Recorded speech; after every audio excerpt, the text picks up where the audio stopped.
ദൈവത്തിന്റെ ഏത് പ്രവർത്തനങ്ങളിലും അതിനകത്തൊരു യുണീക്നെസ് ഉണ്ട്. അത് ദൈവത്തിന് മാത്രമേ ചെയ്യുവാൻ പറ്റത്തുള്ളൂ, മറ്റാർക്കും അത് ചെയ്യുവാൻ പറ്റത്തില്ല. കഴിഞ്ഞ നാളുകൾ എന്നെയും നിങ്ങളെ നടത്തുന്ന വഴികളെ ഓർക്കുമ്പോൾ, എന്റെ ജീവിതത്തിലും നിങ്ങളുടെ ജീവിതത്തിലും ദൈവം ചെയ്ത അത്ഭുതങ്ങളെ കുറിച്ച് ഓർക്കുമ്പോൾ, അത്ഭുതങ്ങൾക്ക് നമുക്കിപ്രകാരം പറയുവാൻ സാധിക്കും. സങ്കീർത്തനത്തിൽ സങ്കീർത്തനക്കാരൻ പറയുന്ന പോലെ, യഹോവ ഞങ്ങൾ വൻ കാര്യങ്ങൾ ചെയ്തിരിക്കുന്നു.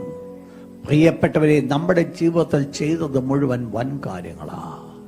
ഞാൻ പലപ്പോഴും ഓർത്ത് ദൈവത്തിന് നന്ദി പറയാറുണ്ട്. വേദപുസ്തകം പറയുന്നു, ആകാശം ദൈവത്തിന്റെ മഹത്വത്തെ വർണ്ണിക്കുന്നു. പലപ്പോഴും ആകാശത്തെ കാണുമ്പോൾ ദൈവത്തിന്റെ മഹത്വം കാണുവാൻ എനിക്കും നിങ്ങൾക്ക് സാധ്യമല്ല. ഞാൻ നിങ്ങൾ കാണുന്നത് മുഴുവൻ ഫിസിക്കൽ ഐയിൽ കൂടാ, ഭൗതികമായിരിക്കുന്ന കണ്ടുകൊണ്ട് അതിനകത്തെ ക്രിയേറ്റീവ് മിറക്കിൾ എന്താണെന്നുള്ളത് മനസ്സിലാക്കുവാൻ എനിക്ക് നിങ്ങൾക്ക് സാധ്യമല്ല.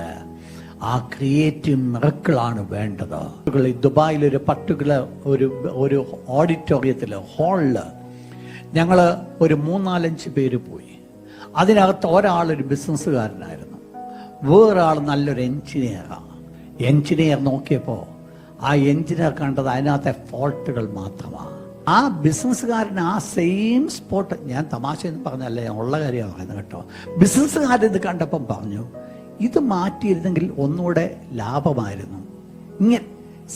ഞാൻ അന്ന് ചിന്തിച്ചു, എൻ്റെ ദൈവമേ, ഇവക്കൊക്കെ കൊടുത്തതായിരിക്കുന്ന ഭൗതികമായിരിക്കുന്ന പരിജ്ഞാനമാണ് ആ കണ്ണുകൾ കൂടെ അവർ മറ്റുള്ളതിനെയൊക്കെ കാണുന്നേ. ഞാൻ ചോദിച്ചു, എൻ്റെ ദൈവമേ, ഞാൻ എങ്ങനെയാ കാണുന്നേ? ദൈവം അന്ന് എന്നോട് പറഞ്ഞു, കുഞ്ഞേ, കാണുന്നെങ്കിൽ ആത്മീയ കണ്ണുകൊണ്ട് നീ കാണും.